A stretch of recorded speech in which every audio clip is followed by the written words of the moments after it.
Good evening and welcome to The Journey Home. My name is Marcus Grodi, your host for this program. Every week, EWTN gives me this great privilege to bring into your homes the stories of men and women who, guided by the Holy Spirit, awakened by the work of Christ in their hearts, are drawn to the fullness of the church, often to a great surprise. Sometimes it means really bringing them home. Sometimes the guests were brought up in the church and for a variety of reasons left and have come back. We call those reverts, for want of a better term. But the Scriptures has a number of stories like that. We have a picture on the wall behind our guest of the prodigal son who chose to leave and then recognized the great love of his father by surprise. He wasn't sure, and then he came home to discover the great beauty of the love of his father. That's a bit descriptive of what reverts often recognize when they come home to appreciate that which they may have taken granted, that which they may not have understood well, that which they may have totally rejected. Then they discover the beauty of it. And I think that's one of the main reasons Mother Angelica wanted this program. Well, such is our guest tonight. Judy Hehr is a revert. Judy, welcome to The Journey Home. Thank you for having me. It's my privilege to be here. It's good to have you here. Once in a while I get requests from the audience. You don't have enough returning Catholics, and I think we do. They just don't always catch the program. It's good to have you on the program. It's my privilege to be here. For that. I mean, everyone's to be a convert, right? Every single person has to have that awakening of heart and mind to choose God and His church. But sometimes it comes harder for some than others. Is that true? That is true. We call that the 2x4 method in my house. I've used that imagery here a few times on the program as well as our guests, but because it speaks a lot. Sometimes that's what it takes, if not a 2x15 for some folks. I try to tell people, bend your knees or he'll break your legs. Your call. He loves you that much. Well, if you've ever seen The Journey Home, you know that what I always do is ask the guest we need to know where you came from spiritually. Yes. So let the audience get a picture of where you came from spiritually. Okay, I was born and raised Catholic. I am one of 6 children, second to the youngest, and we were all about our Catholic faith and fulfilling all of the necessary obligations. I received this Catholic schooling, all the sacraments, never missed a holy day of obligation.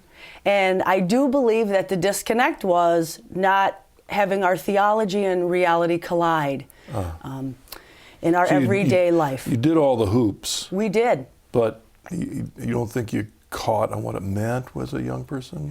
For me personally, and I always say whenever I'm referring to my journey of faith, it's exactly that. It's my perception of my life and my faith in my God.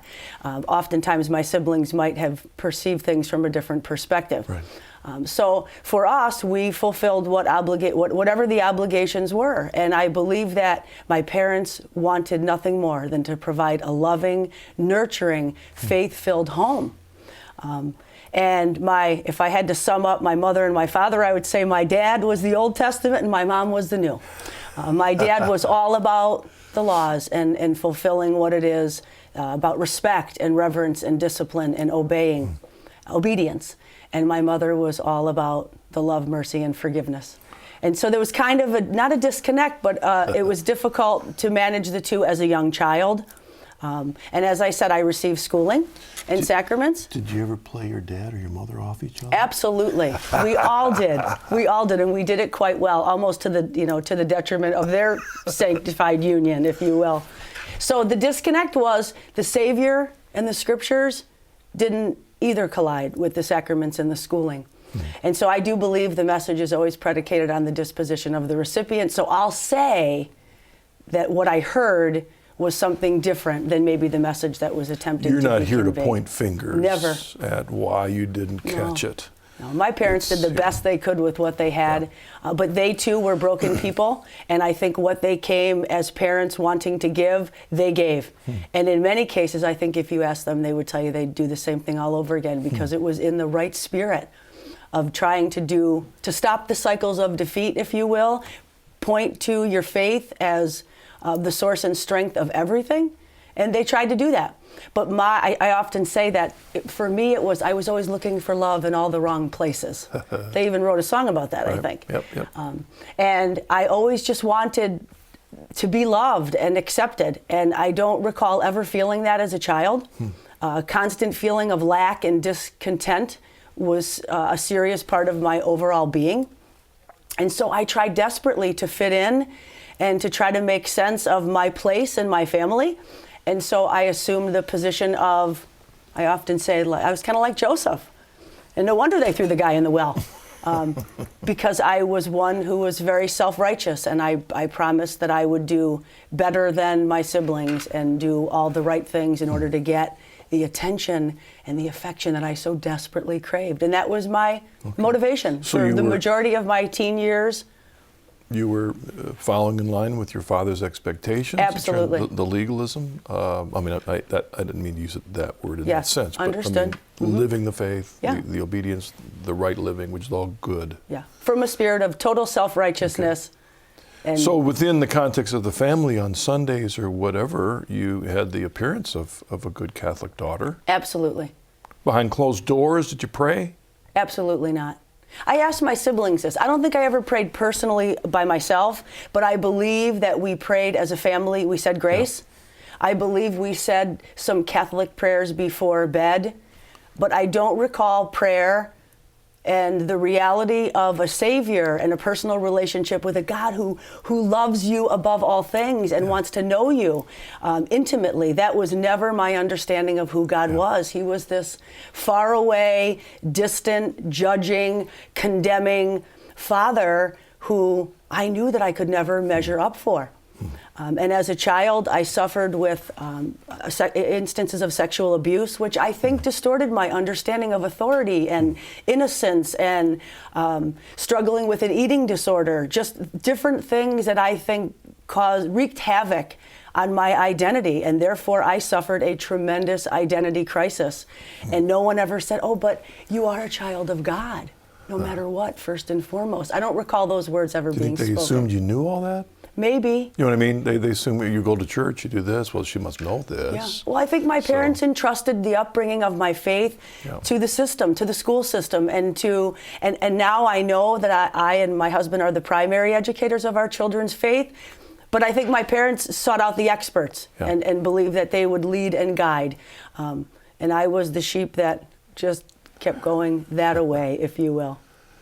So into high school, you're saying you're still... All through high school, it was... fine. Yes, fine. In terms of the external practice of the faith in the family. We made it look good, and therefore it must be good. And so through the majority of my teenage years, I did most things to get the attention, affirmation, and acceptance of my peers or adults or people in my life that I sought an approval from. Never seeking it from the Lord and knowing I would have it. Always seeking it in people, places, and things. And what really rocked my world was the death of my mother at age 18. And her unexpected death senior year in my high school really allowed all of us as a family to walk in this faith that we supposedly held in such high regard. And as you know, a tree with strong roots can weather any storm, and I had none. And so it was really at that time when I realized what I so professed to be right living really had no foundation whatsoever. And it was at that point in time, within just a few months, that all of the behaviors that I judged so harshly others being a part of, I condemned, if you will, and showed no mercy because I judged that to be weak.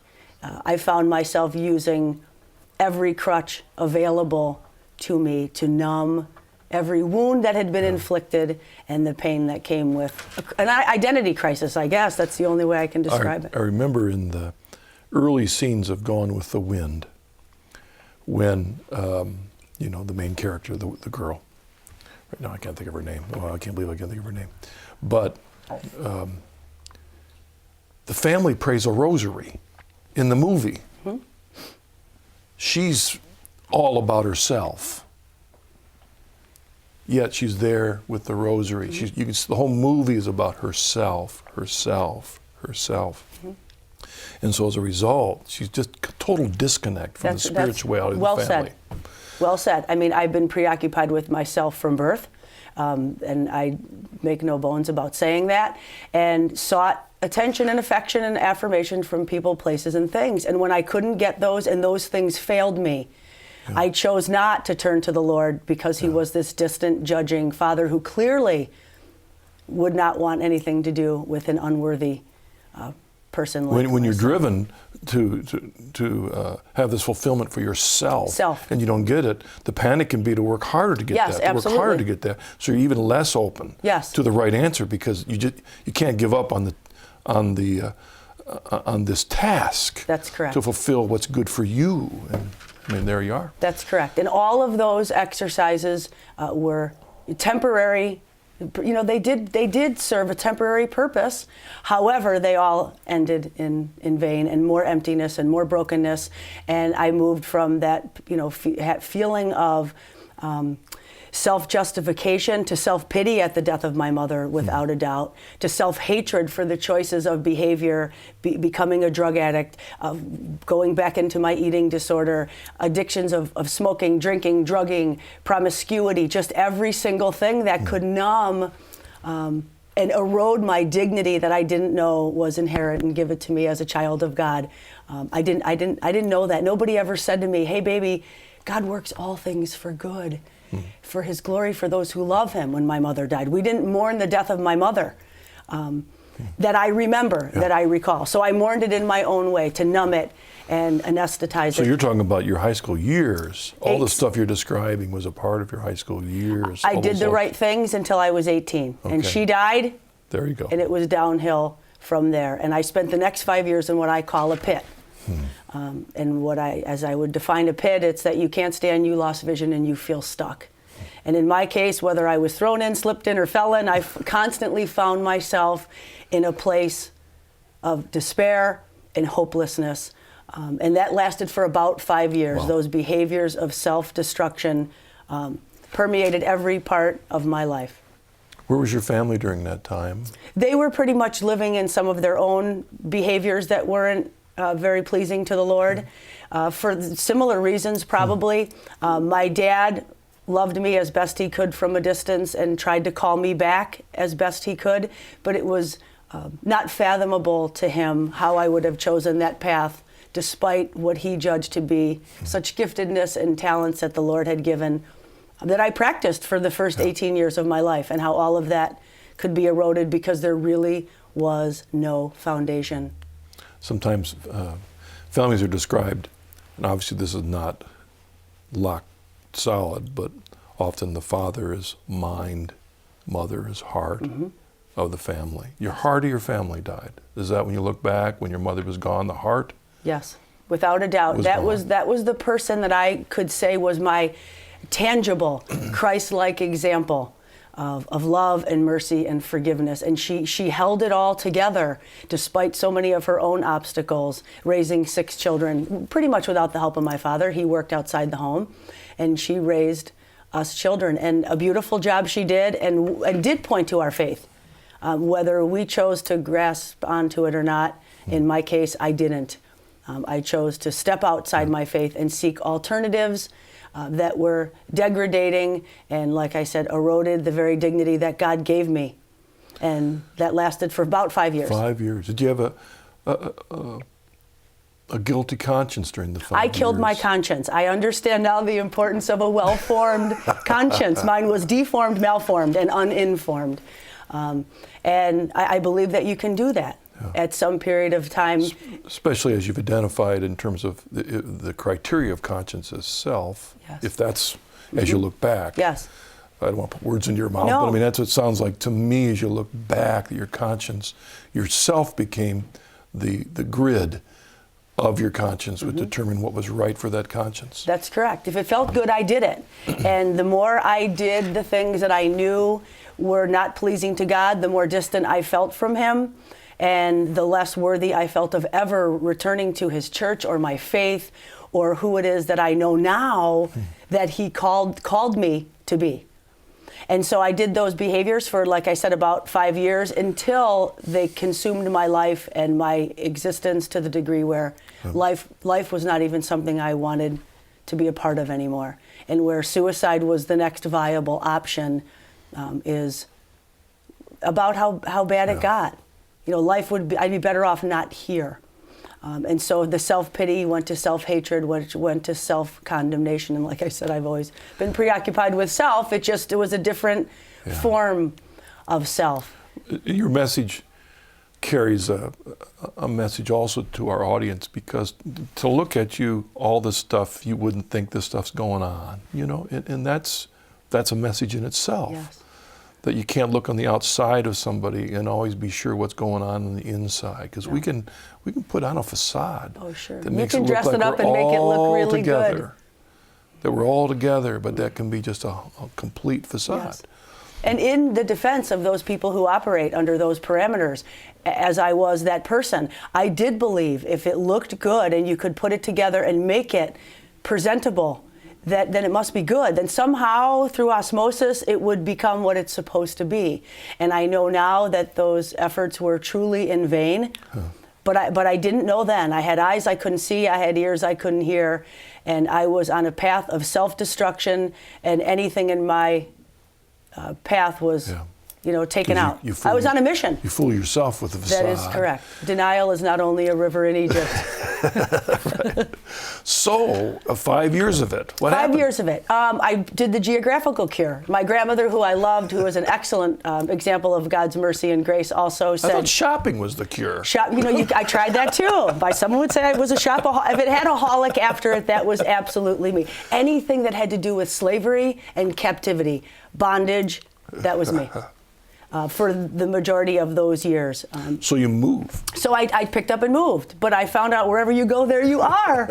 And so there I found myself surrounding myself with the same people, places, and things that I had left in the state of New Jersey. And so having nowhere to go, considering myself homeless, they say, but really there was not a safe place for me to be where I wouldn't disrupt the lives of my family members who were at that point, had their own lives. Yeah.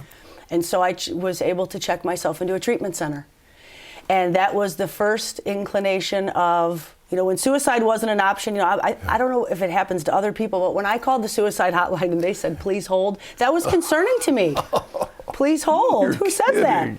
And so they directed bizarre. me into a treatment center that was, a local treatment center, and they set me up with an appointment for them.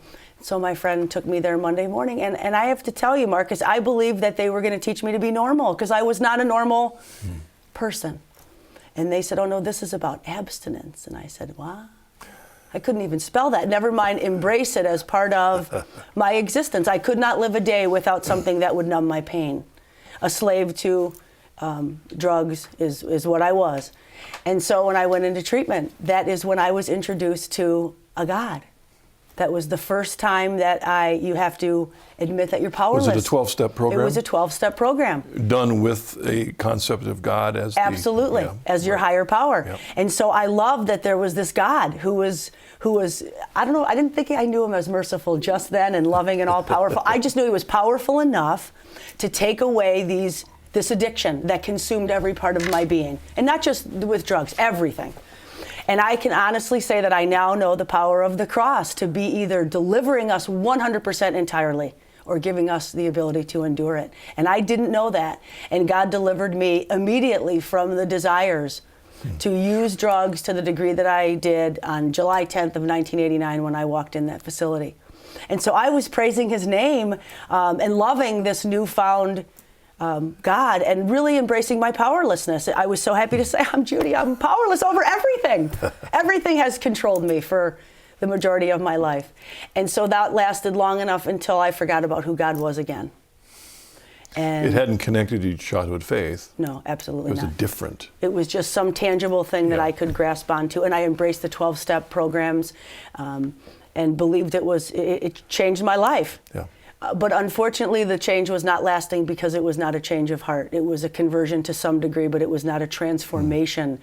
My heart was still that of stone, and I again went through the motions and wanted to be the best 12-stepper. I wanted to be the best that I could. A new attachment. That's exactly right. A new vice. Virtue was not anywhere in the process. And so that was great that I had this new God, but it was a temporary thing. And so I sought, once again, my satisfaction in people, places, and things. And as God would have it, he used my gifts and talents and put me in a position to sell. I had no education. I tell people I graduated from 2 places, a treatment center and the seminary. I mean, it had to be God. Who does that? And so I found myself in a sales position. And I sold the same way I partied, if you will, or the same way I sought to get out of my own skin. I sought to sell. And I sold and became the most successful salesperson in the country in a very short period of time. And the only reason I say that information is because I was bankrupt at 20 and a millionaire at 30. Oh. And again, that has no value except it had to be God that could allow those things to happen. But it points to a drive that you had as a part of your character Absolutely. to do this. If I'm doing it, I'm doing it's it. here and here, and which is the danger of the 12-step program, which I don't want to denigrate the program, but just a God. No. Have you created in your own image, or That's what exactly. you want? Oh, sure. That's Which is not why there gonna was help you along. Yeah. no reason to serve him. If he was anything like me, it was a temporary thing. Oh. Unfaithful, unmerciful, not dependable. So there, again, he just got put back on the shelf, and it was that very convenient relationship of, well, if I need you for a really good parking spot, or the next big sale, then I would pray. And I became so successful. I say that I was a legend in my own mind, and I built my kingdom, and that's exactly what it was. And I lorded over people in the same self-righteous way I did as a youth, but now I had been delivered, and I made it. And I judged you to be less than me, and made no bones about that type of personality. The addictions were behind you? Those addictions were Gone. then behind me, so now they were just different ones. They were Now working, it was a seeking success. approval, success, absolutely. Just a new Success and addiction. all that. Just and trading. God, and God wasn't part of the equation at all at this point? You know what? God is always with us, and I know Right, now He right. was part of every single facet of it, but cognizant to me, absolutely not. Okay. When people said, look at how blessed you are, you have such a story to tell, from rags to riches, and I would say, aren't I great? Aren't I great? Or they would say, have you thanked God for your blessings? And I would say, you know what, I do thank Him. And when someone would speak that truth into my life for just a moment in time, I think I gave God just a little bit of the glory. But the majority of the time I was patting myself on the back for my own achievements and what I had been able to accomplish. How sad. That was so sad. Well, success can be very intoxicating. Yes, and that it was. And so when people would say, are you religious? I would say, oh no, I'm just spiritual. I'm spiritual. And there was not 1 ounce of spirituality as a part of my life. And then I met my husband, and he was going to fix everything. I met the perfect person. And so I met Bob, and he came to me with different upbringing than Catholicism, but clearly neither one of us had God on our radar in any way, shape, or form. And we got married, and we got married in a Catholic church. And I will tell you, I remember vividly kneeling before the statue of Mary, and Bob and I trying to figure out why we were there, and how long we needed to kneel there that would be appropriate. And little did I know she would be the one who would lead me right to her son in that same marital union 10 years later. But at the time, was absolutely oblivious to the church and the sanctified union that was taking place. So when you and Bob get married, are you still in your sales success? Oh, sure. And all driven, all of that? Absolutely. And emasculating him all I along was the going to way. say, it's scary for him to marry into that. Yes. With a wife so driven in business and success and all of that. And as I built my It's scary. kingdom, I continued to send messages to him as a man, as a father and a husband that says, I don't need you, I got this. And that was out of my own fear and pride that I did not want to need anyone. My experience was, you won't come through for me. So I got this. And so we had 4 healthy children. And then I realized, I think we're cognizant of God's existence at the birth of our children. There was just something very profound. Like, I wanted to take all the credit for that, but I knew that God, there's something bigger than me, that something so pure could come out of something so impure, and be healthy and whole, and that God entrusted me with these 4 children. But that was short-lived too, till we got home, and then customers called, and I was back on the phone. You were back working again. Absolutely. Yeah. And so that continued to feed me to the degree that our marriage slowly eroded, the same way my dignity slowly eroded. unbeknownst to me, that's exactly what was happening. But I was so busy building my kingdom that the blinders were just, it's almost sad at this point, because I could survey people and they would say, I saw that coming. And God would always place someone in my life in the secular world to say to me, God loves you. And as I would be living to have people serve me, someone would step into my life and say, God still loves you. And I would dismiss that immediately. Well, if the criteria of your conscience is based on what's successful, in other words, what you accomplish then when your marriage is falling apart and these things are falling apart, but you're still successful, but I'm still successful in this, it's like, well, but this is what I'm supposed to do. This is, and in the process, people get hurt, everything else gets sacrificed for that goal of self-success and self-aggrandizement. I mean, is that where you were caught up in it? Absolutely, except I wasn't even aware that my marriage was deteriorating. And I don't think I was even aware that it wasn't what I thought it was. I believed that you could will those things into existence. I could will that to be what it looked like. We dressed it up and made it look really great. But it clearly was not a sanctified union as God intended with three people. You know, I say that I just learned that me, myself, and I is not the Trinity. Someone just enlightened me to that in the recent past. But I believe that, and now I know that God must be present in all of that. But at the time, it was not even something I would even consider. And so, by the grace of God, in 2003. Bob and I made a New Year's resolution that we were going to get God. Just the way we're just going to get God. Because we had these 4 children. We had everything that money could buy.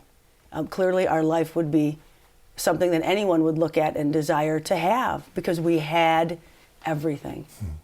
Except we really had nothing. Absolutely nothing. So we made a pact to get God. That was our New Year's resolution.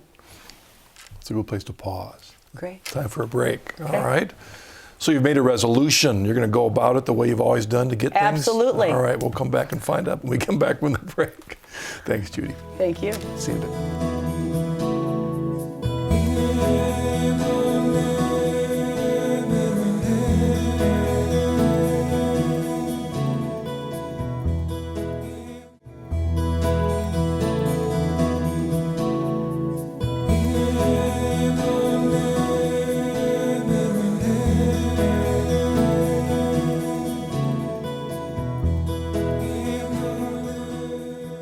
Welcome back to The Journey Home. Our guest tonight is Judy Hehr, and you've described that very successful salesperson. In fact, you were in the printing industry, is that what you said? Yes. Yeah. It was interesting that not unlike many, as the technologies and new technologies come along, opportunities for success in new fields just abound sometimes. And if you land in the right place and you've got the skills and the chutzpah, I mean, there's no end to what you can accomplish. That's true. And it can feed that self, the feeling of self-success and self-control and self-sufficiency. I don't need anyone. That's why it's almost amazing you did get married. You know, in the midst of that, you know, God bless him that he would love you and want to become a part of a person so successful. Well, he was mistaken. He thought I had it all together. Yeah, well, you had the facade, which was what made you successful in that. But as we paused, you decided together that you're going to find God, and that was a part of your marriage reaching maybe a lowest point. Yes. Well, and at that point, I've said, it's been a preoccupation of self. My entire journey of faith has been about self, and at this point, the self-importance was slowly, I don't want to say it was dissipating, but the reality of my vocation as wife and mother, although I couldn't have called it that, I wouldn't have been able to articulate it as that then, there was just something stirring within me that there's got to be more. I have a bigger responsibility than to provide. My kids are going to follow my example, and I was not a good example. And so we made this, we're going to get God. And so Bob's way of getting God was to go to church on Sunday. My way of getting God was to sign up for everything and anything that I possibly could to learn everything that I possibly could about my Catholic faith. And so, by the grace of God, when I said I'm going to get him, I went back to the only place I had been introduced to him, which was in the Catholic Church. And so I read and studied and learned. And what I didn't realize, Marcus, is during that time, and that was in January of 2003, that God was preparing my heart and everything about my journey of faith to come to a screeching halt and bring it to its ultimate destruction, with every intention on the Lord's part to rebuild it from the ground up. And I said at the beginning of the show, I believe that God loves us so much, he's like, bend your knees or I'm breaking your legs. And so I tried it my will, my way for a long time. And so for a few months, I was reintroduced to God. And I was directed to books and things that made me just want to learn more about this God. You know, not the God that I had understood him to be, judging, not merciful policeman in the sky, never living up to, without earning and attaining. That was the God I knew, and I didn't want to worship that God. This God was all about love and mercy and forgiveness, and I loved that. I wanted to learn more. And as God prepared my heart, on April 17th is the day that I found out that my marital union was not what I had believed it to be. And so the demise of my marriage was the absolute pivotal point in my life. That is the day that I got on my knees and said, there is nothing impossible for God. Let it be done according to your will. I am the handmaid of the Lord. And as it would be, that's the reading for today. And it was at that time where I said, I come to do your will, and that's your psalm for today. And it was at that time of total devastation, hopelessness, despair, brokenness, that I would be going through my life that seemed so perfect on the outside, that was brought to the ground in one instant as a single mother of 4 children, under the age of 6 years old. Wow. And so I flew to Florida to tell my parents. So Bob searched for God during that time? Bob was doing his thing and I was doing my thing. We just always did. And you ended up apart. We weren't apart, emotionally, physically, mentally, and spiritually. We were like roommates. But at that point in time is when I found out our marriage wasn't what I thought it was to be. And clearly the only option as a result of what had gone on was to be divorced. Wow. And so I took my children, packed up, and went to Florida and said to my parents, I need your blessing. Now, this is my dad and his new wife. I need your blessing on divorcing this man. I need to know that it's okay. And my mother was insistent about us attending a Revert weekend, which is a marriage ministry within the Catholic Church for broken marriages. It's a spin-off from the Marriage Encounter. People who are there are not being enriched. People who are there are broken.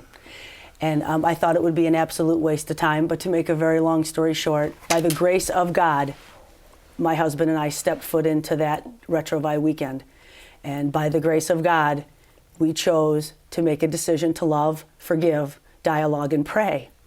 And it was as if the moment, as the picture is behind me, that I had come home, that God opened the door and said, welcome home.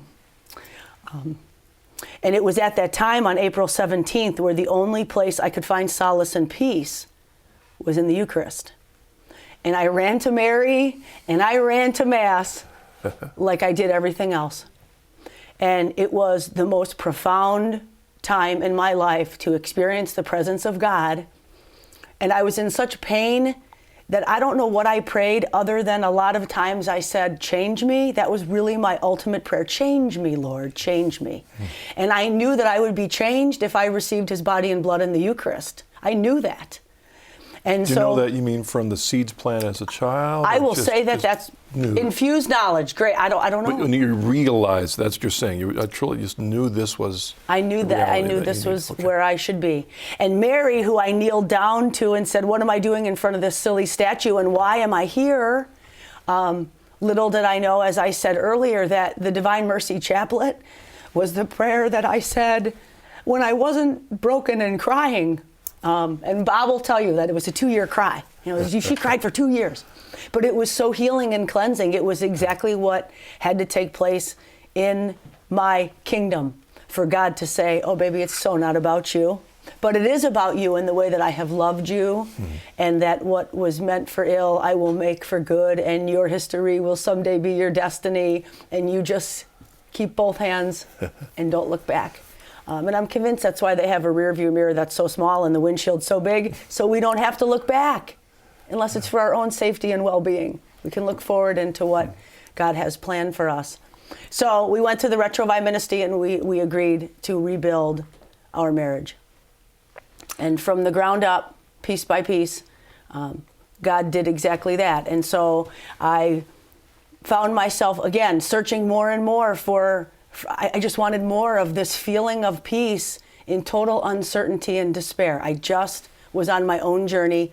Bob, to some degree, was on his, and we would come together and share what we were learning in the Retrovi program. I was going to say, in that weekend, we don't want to talk about what happens at the weekend because that's part of the power of it. But what would you say would be the one thing about the weekend? The fact that in that environment, you two were forced to have the conversation you needed to have? Or was it the spiritual talks? Or? It was absolutely the Spirit of the Lord in that place, amidst his broken people, saying there's hope and healing, and it can only be found in me. So get God. This is where you went to get him, and you got him. And so the decision that was made on both of our parts to love, forgive, and dialogue and pray is how we left that weekend. And that's what we did. We did what we were told. I mean, we were good students of the law, if you will. We were going to do the next right thing if it killed us. And so we did that, and for months, I still sought anything I could as far as enrichment and to learn about our Catholic faith. I wanted more than anything to learn about our Catholic faith so I could impart it unto my children, and they would not find themselves in the states of slavery and bondage that their mother did. And so I want them to make their own mistakes, their new mistakes, but not my mistakes. And so somebody came alongside of me and said, you really should consider the seminary. With my past and my lack of education and my lack of grace, if you will, for the many years of my life, I didn't even think that would be possible. And so I still applied to the St. Francis Seminary in Milwaukee. And as it turned out, the time that I was actually attempting to apply, they do it every 2 years, they accept new applicants. And I applied, but I was 2 weeks out from them, stopping the admission process. And it was a 1-year process. And so people said, well, you probably won't get in. You don't have an education, you're not working in ministry, you've been away from the church. I mean, I was away from the church from 18 years old until 37. And so I said to Mary Claire on the way in, when I went to confession for the first time, the priest said, I'll tell you what, just dot the I's and cross the T's. But now the knowledge of the sacrament of confession and how beautiful that is, we run to that sacrament as a family whenever we fall apart, knowing the love and mercy of God. And so as it turned out, I got one letter after another from the seminary saying, you have been admitted to the next stage of the application process. And so when I walked in those seminary doors, and many of my peers, I remember specifically, I didn't look like them, I didn't act like them, I didn't have their ministerial experience, and certainly did not have their walk of faith. But I had a love for the Lord and a passion to know him and to love him in his church and serve. And when people said, how did you get in? I said, God chose me. God invited me. I'm the 100th sheep. I'm the last one. And it wasn't complete until I showed up. And that isn't said with any sense of self-righteousness. But I really believed that God chose me to be in that place in that time and to learn. And I really thought it was just an academic situation. I would just learn about my faith. And then I could teach it to my children. And I didn't realize that it was a formational program. Yeah. And the concept was that I would be formed into the image and likeness of our Lord on a daily basis by doing what they asked me to do. And it was the most grace-filled time of my life as I learned about God and his love for me. I just fell more and more in love with my Catholic faith. I fell more and more in love with my husband, who chose to stay and fight for our marriage. And I tell him every day, thank you for staying, baby, and fighting. Because with God, nothing is impossible. And I would not have I would have not known that.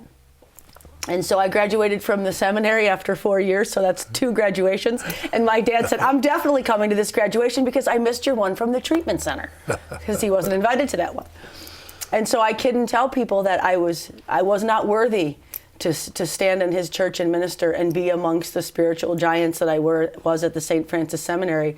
But I know that God had a plan for me, and it was all good, for good.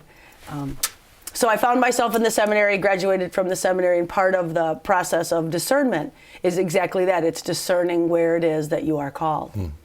And my spiritual companion, about 2 years into the program, he said, it's about time to realize it's not about you. This isn't, because I was still preoccupied with myself and how can this benefit me and my family. People can go to seminary for themselves. People can go into ministry for themselves. Again, even in our work in the Coming Home Network, when we're trying to help non-Catholic clergy into the church, sometimes as they're being drawn into the church, they're still thinking it's about me. God's calling me into this, and what about your marriage and your family? And forget that it's about Jesus. And I didn't know that. And again, that's one of the precepts of the church, is to instruct the ignorant. And I had great people instructing me, and just in God's time would speak the truth in love to me to say, oh, baby, actually, no, it's not about that. God has a much bigger plan beyond the confines of your home. And my kids used to say, Mom, when are you going to work outside of our home? And I said, well, if it's based on when I can live the gospel here, probably never. Because I always feel unworthy of living the gospel in the way that God would intend. But I do know that God has chosen me to carry a message of hope and healing to a world that is so broken, and to say that living anything short of the life of abundance that God has for you is living in slavery. And that does not have to be, Marcus, the depth of slavery that I live, that those really big unacceptable social things, that's bitterness and unforgiveness and resentment and greed and just all of the things that erode the abundant life that God intends for us to have as we walk in the freedom of Him. And I spent many years in the seminary groveling over my own unworthiness. And again, at some point, someone had to give me the 2x4 and say, that's rooted in pride. Your sins are no greater than God's mercy, lest He died in vain. And so I was so willing to receive those truths and make them my own, and believe without a shadow of a doubt that my history is indeed my destiny.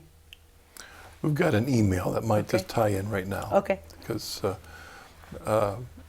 I know now you're still trying to discern, where God's calling you next and how to use that, which is what every single person is called to do. Right. It is to break that bond and focus on self and be open to what God wants to use us for in our lives, for His glory.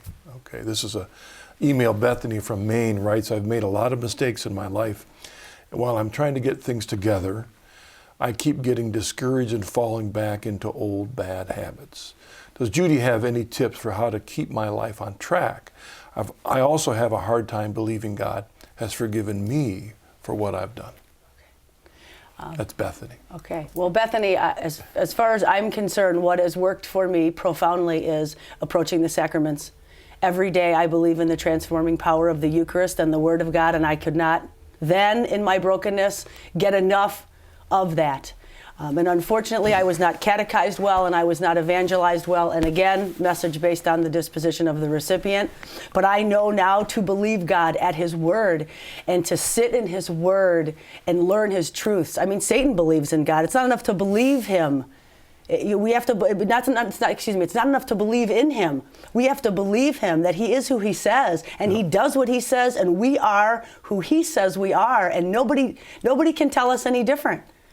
So my suggestion for Bethany is, to you seek the Lord, and you will never, ever seek Him in vain. And seek Him through the sacraments. Well, there's the mystery of the sacraments, because you were receiving the sacraments as a young woman, even when you were totally not aware of what they meant. Right. But so on the one hand, they're not magic, just receiving, going to confession. If your heart's not there, your mind's not there. Right. On the one hand, it's not magic. But on the other hand, it is. The fact that you're here speaks volumes is the to fact the that you did have the sacraments the baptism, I believe that. the sacraments, that the Lord was there. The That Lord is was correct. present. We can squelch, but the Lord is there just waiting for us. He's a perfect to be gentleman. open. And I've, Right. I've not experienced a lot of those in my life. So that's a beautiful thing. He just waits patiently for us. Another email, Dave from Kansas City. My son and his wife are going through a rough time right now. They have demanding jobs and neither of them seem happy with their marriage. It breaks my heart to see them investing time and effort into their work, but not into their life together. Can Judy offer any encouragement for this situation or ideas to reach them? Well, I think again, my own personal experience, I sought, if we don't seek freedom, we seek shelter. And usually those things that we seek shelter in are oppressing us further to some degree or another. And in this case, it's in their jobs and in things, we seek those things that bring us what we feel will make us feel accepted and loved, the very thing that only God can provide. And I would strongly encourage, without a doubt, the Retrovi ministry, which is an international ministry that ministers to troubled marriages, and they have a website and weekends all over the world. And it's an incredible opportunity for them to rebuild their marriage and refocus on what it is, like Bob and I say, for better and worser. Well, and I would also add that God does call men and women sometimes to very demanding jobs. Yes. To very demanding careers.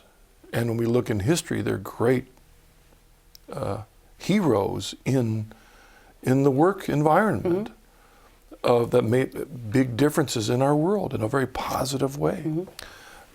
And so there are demands. And so we don't want to come off saying, just jobs are bad. No. And there are some in our culture that would say that. So what is needed is the spiritual direction that we each need so that we can sometimes recognize that we are not seeing how we become absorbed in our work. Even men in ministry, men and women in ministry can put that beyond their family. Yep. I mean, there's the wisdom of the church in celibacy, recognizing, as Paul said, a man who's married has to look at the needs of his wife. Right. A man that isn't can look at the needs of the church. And so there's that. So men and women who have callings and they believe in careers, the need for spiritual direction. Now, one of the problems is there's a dearth of spiritual directors. Finding one. I mean, that's why there's wonderful groups like Opus Dei and other groups that will give spiritual direction, particularly for men and women who are seeking holiness as lay men and women. That's right, our call to holiness. Exactly, to be saints in their workplace. It doesn't necessarily mean they have to give up great careers, but they've got to make sure they have the spiritual guidance to keep it in balance. Absolutely. Doing the next right thing is easier said than done for many of us. All right, Cheryl from Oklahoma, email. What sort of counsel can I give my family member who feels abandoned and not loved by God? You ever been there? Been there, done that, and at times still want to feel that I'm not worthy of God's love. But I think that we have to record over the tapes that family member is playing in their mind and relearn about a God who is all loving, all powerful, all merciful, and can be found through the sacraments, seeking other holy, godly people as examples of God's love. I mean, I found God's presence through the people that He placed in my life. Although I didn't put my faith and hope and trust in those people, because that had proved to fail me in the past, I knew that they represented God simply in the way that they loved me and called me back into being His child. I was just thinking, it's too bad we couldn't talk to your mother to find out how much she'd been praying for you. You know what I mean? Absolutely. I mean, the prayer that this person that just called here about their child, what's that word for intervening into someone's life?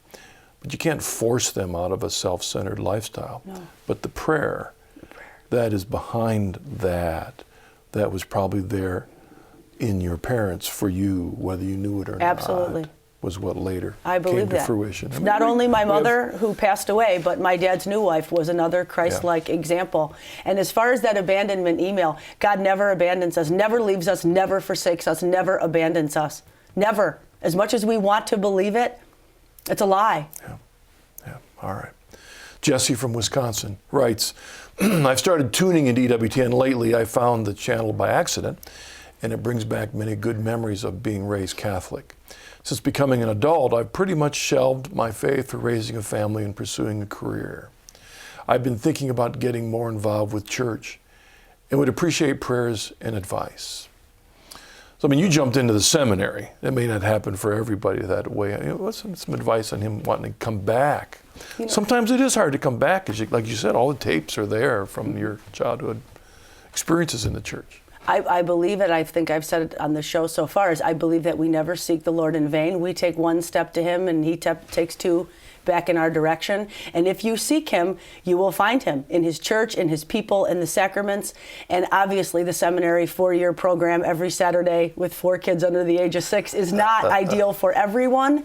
There are so many formational opportunities, or so many enrichment opportunities that need to be sought out, but they are absolutely available. And I love those opportunities to invite people back where they do feel welcome and embraced. I remember when I came back to the church, if it wasn't for those people making me feel that it was a place that I would be welcome, I don't know that I would have come back and stayed back. Did the catechism help you? Did you find that it helped you, the new catechism?